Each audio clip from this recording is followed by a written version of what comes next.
एक रहस्यमयी गांव था। दिन में वो बिल्कुल सामान्य लगता, लेकिन जैसे ही रात का अंधेरा उतरता, हर घर का दरवाजा बंद हो जाता। लोग अपने अपने घरों में दुबक कर बैठ जाते, क्योंकि रात को वहां एक भयानक चुड़ैल निकलती थी। उस चुड़ैल का चेहरा हरा और डरावना था। उसका घर भी गांव के किनारे पर बिल्कुल वीरान और खंडर जैसा था। हर रात वो अपनी डंडे जैसी झाड़ू पर बैठकर आसमान में उड़ती और शिकार की तलाश करती। जो भी अकेला मिलता उसे झाड़ू पर बैठाकर अपने डरावने घर ले जाती। वहां एक बड़ा सा लोहे का कढ़ा रखा होता। चुड़ैल उसमें पानी भरकर गर्म करती और लंबे डंडे से चलाती, फिर उस बेचारे इंसान को उबलते पानी में फेंक देती।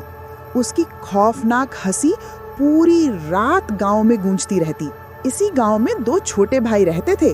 उनके माँ बाप नहीं थे, वे अकेले और अनाथ थे। बड़ा भाई समझदार था, जबकि छोटा मासूम और जिद्दी। एक रात छोटे भाई ने चुड़ैल की खतरनाक हंसी सुनी। उसका मन बेचैन हो गया और वो चुपके से बिस्तर से उठकर चुड़ैल के घर की ओर चल पड़ा। घर के अंदर पहुंचते ही उसने देखा हरे चेहरे वाली चुड़ैल कुर्सी पर बैठी मुस्कुरा रही थी। बच्चा डर से कांपने लगा। चुड़ैल ने उसकी ओर देखा और जोर से हंस पड़ी। फिर उसने लाल रंग का एक सेब उसके हाथ में थमा दिया। बच्चा खुश होकर सेब खाने लगा। तभी चुड़ैल कढ़ाई में पानी भरकर गर्म करने लगी और उसकी हंसी और तेज हो गई। इधर बड़े भाई की नींद खुली। जब छोटे भाई को बिस्तर पर नहीं पाया तो घबरा गया। उसे तुरंत अंदाजा हो गया कि छोटा भाई चुड़ैल के पास गया है। वो दौड़ते हुए चुड़ैल के घर पहुंचा। वहां उसने देखा छोटा भाई कुर्सी पर बैठा था और सामने चुड़ैल कढ़ाई के पास खड़ी थी। बड़ा भाई हाथ जोड़कर बोला, हमें छोड़ दो, हमने तुम्हारा क्या बिगाड़ा है।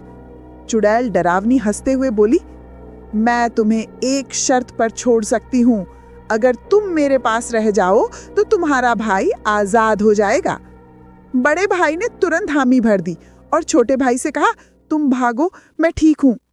छोटा भाई रोते रोते घर की ओर भाग गया, मगर भाई के लिए उसका प्यार उसे चैन से बैठने न दे पाया। वो चुपके से दोबारा चुड़ैल के घर आया। वहां देखा पानी उबल रहा था और बड़ा भाई लाचार खड़ा था। छोटे ने हिम्मत जुटाई और अचानक चुड़ैल को जोर से धक्का दे दिया। चुड़ैल सीधे कढ़ाई में गिर गई। दोनों भाई भागते हुए अपने घर लौट आए। लेकिन कहानी यहीं खत्म नहीं हुई। चुड़ैल जलने के बावजूद बच गई। उसका चेहरा अब और भी भयानक हो गया था। वो चीखती चिल्लाती गांव में घूमती रही और आखिरकार दोनों भाइयों के घर पहुंच गई। दरवाजा तोड़कर अंदर घुसी और गुस्से में दोनों के गले दबोच लिए। भाई दर्द से चीखने लगे। तभी उनकी नजर सामने रखे एक पुराने आईने पर पड़ी। चुड़ैल ने जैसे ही उसमें अपना चेहरा देखा, वो कांप उठी और बच्चों के गले छोड़ दिए। बड़ा भाई तुरंत समझ गया कि ये उसकी कमजोरी है। उसने आईना उठाया और चुड़ैल के सामने कर दिया। अपना ही भयावह चेहरा देखकर चुड़ैल तड़पने लगी और जलकर राख हो गई। अगली सुबह जब गांव वाले वहां पहुंचे तो उन्होंने हैरानी से देखा कि चुड़ैल का अस्तित्व खत्म हो चुका है।